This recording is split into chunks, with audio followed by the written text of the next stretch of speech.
amiguitos, hoy lo que os voy a hablar es del concepto de Pythonic. ¿Y esto de Pythonic qué es? Pues lo vamos a ver mejor con un ejemplo. Entonces, fijaos que tenemos aquí un trozo de código en Python. Bueno, pues si lo leemos entenderemos fácilmente de qué va. Daos cuenta que tenemos una lista ahí que inicializamos vacía, que se llama Countries with A. En esta lista, al final del todo, lo que tendremos es todos aquellos países que tienen al menos una A en su nombre, ¿vale? Y fijaos que lo que hacemos es iterar, ¿no? Tenemos una lista de países con sus nombres y entonces iteramos con un for aquí, ¿no? Y a cada uno de los países, ¿no? Aquí cogemos un índice y entonces miramos en la lista de países por el país que está en ese índice y si contiene una A, añadimos a countries with A, hacemos un append con el nombre del país. Entonces esto es código Python, es código que funciona, pero quizás no es el... bueno, claro, lo teníamos aquí antes con un while, lo mismo, ¿no? Daos cuenta aquí, es el mismo código, he saltado dos transparencias, me perdonad, es el mismo código y daos cuenta que aquí empezamos de I0 hasta la longitud de country list, ¿vale? Y si hay una en el nombre del país, pues lo hacéis y sumamos uno y así hasta que el while, ¿no? El i sea igual de grande que la longitud del country list, ¿no? Porque empezamos a contar en cero. Entonces, esto es una forma que, como digo, es totalmente válida. Esto sería lo mismo pasando el while por el for, con lo que nos quitamos la inicialización del i igual a 0 y el i más 1. Entonces, es un poco menos compleja y más bonita, pero seguimos teniendo aquí el range y el len. En realidad, la que nos gustaría ver en vuestro código es esta de acá, ¿vale? Fijaos que es equivalente y aquí lo que hacemos es, tenemos la lista de países y por cada país miramos si la A existe en el país y lo añadimos a countries with A. Veis que vamos minorando la complejidad y haciendo más legible el código.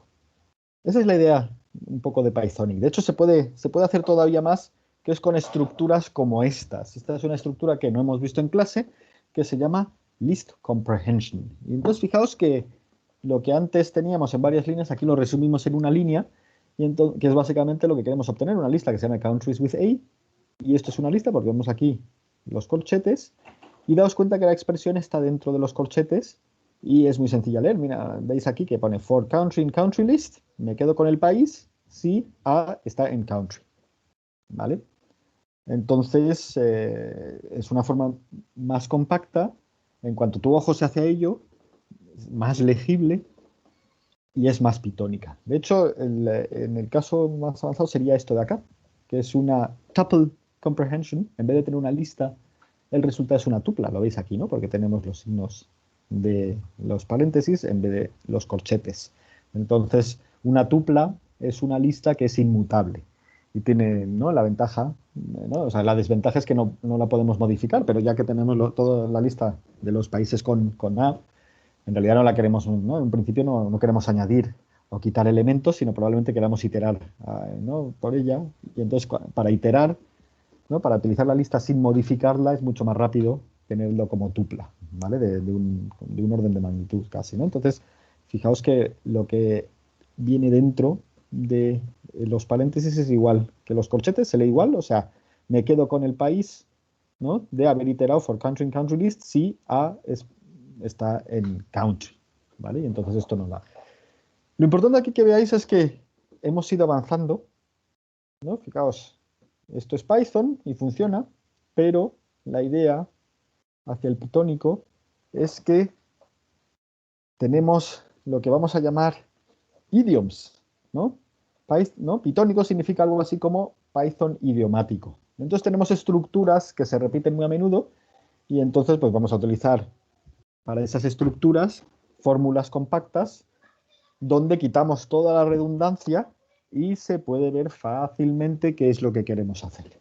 Y esa es la idea de pitónico, ¿no? Entonces, tener Python idiomático, de hecho, ¿no? El Python idiomático, pues, en realidad, esas ideas de utilizar Python de la manera correcta, ¿vale? Y eso es una cuestión que es cultural, ¿vale?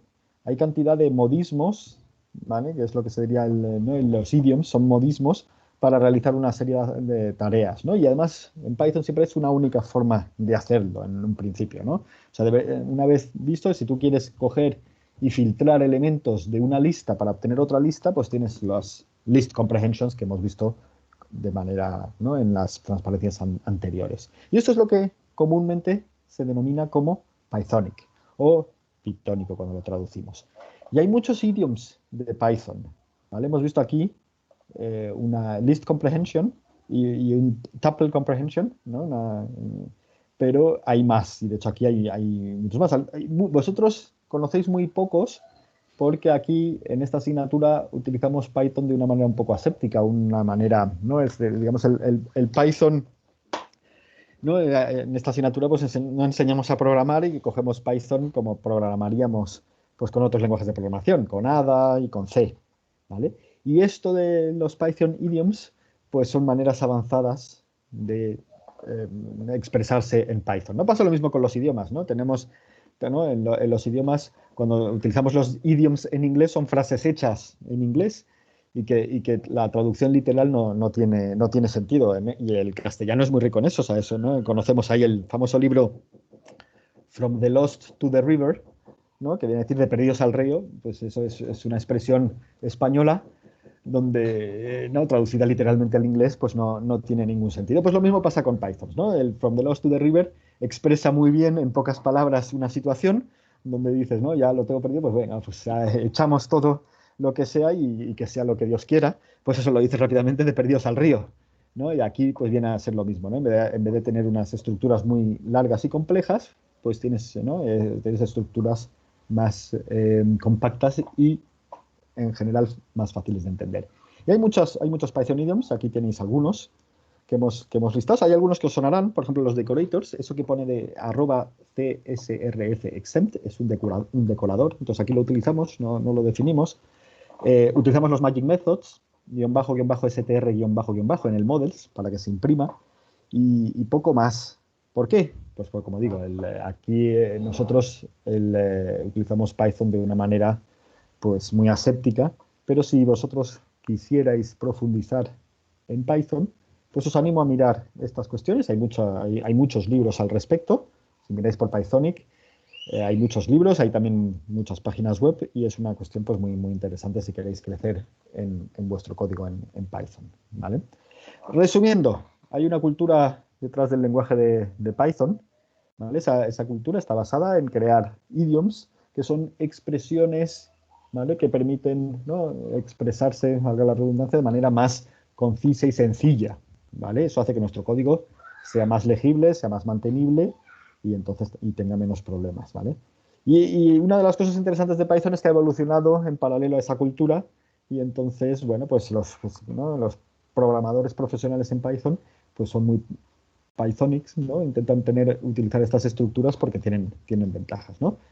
Vosotros, como digo, sabéis algo de Python, pero lo que sabéis pues es poco pitónico porque no hemos entrado en ello. Pero bueno, pues ahora que empezáis a tener ya cierta soltura en Python, pues si a alguno le interesa, ¿no? Durante el verano y tal, pues le puede echar un ojo y la verdad es que es una sensación muy, muy bonita cuando de repente ves, ¿no? Como hemos visto en el ejemplo anterior, pasamos de lo que tendríamos en 7 líneas muy complejas y que teníais que explicar a una línea muy sencilla de leer, ¿no? Entonces, esa parte pues ¿no? Si vas creciendo en como programador, pues es también muy, muy reconfortante.